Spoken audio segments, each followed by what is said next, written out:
A lot of the addiction that we treat here is about technology. We deal with pornography addiction. We deal with online sexual behaviors that are out of control. And so we have to get people out of that environment that they've been in this entire time, struggling with the technology, give them the detox, and then help them to heal while they're in a detoxed state. And then, once they've got that sobriety established, they can step back out into an outpatient basis with a huge, huge head start. Other reasons that people come into a residential setting would be, and this is kind of a strange one, but to protect their family, to protect their careers, to protect their identities, because unfortunately, sexual addiction in particular, but all addictions, are not,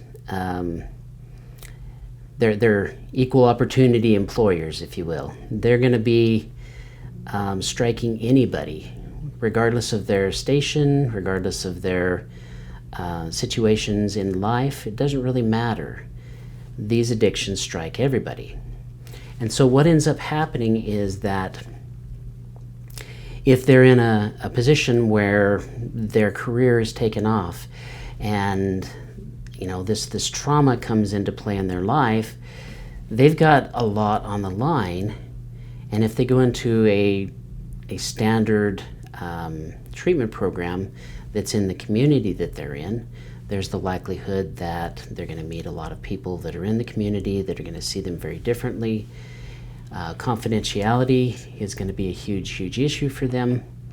So coming to a residential treatment program has a lot of benefits from that standpoint. In addition to that, the speed of healing, because they're immersed in the program, because they're here with other people who are trying to do the exact same thing, and they're encouraging each other and able to move the speed of healing at a tremendous rate. Like I said, we're doing 1.5 years of treatment in 28 days. We can't do that just by having them do assignments. There's therapeutic meals. They get up and they change their lifestyle with exercise.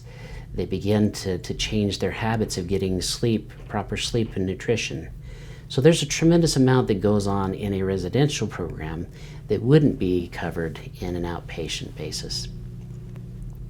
And so also, in addition to that, there's the last reason. It's probably not the last, but one of the reasons that people come in is that their relationships are in jeopardy.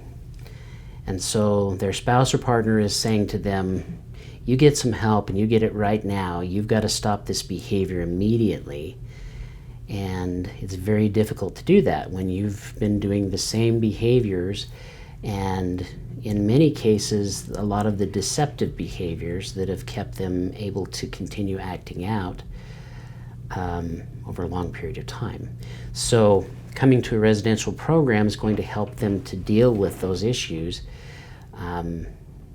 allows us to expose a lot of those behaviors in a formal disclosure, and allows the spouse then to make some decisions and decide whether they're going to continue to stay, whether they're going to be a part of the healing process, or whether they've had enough.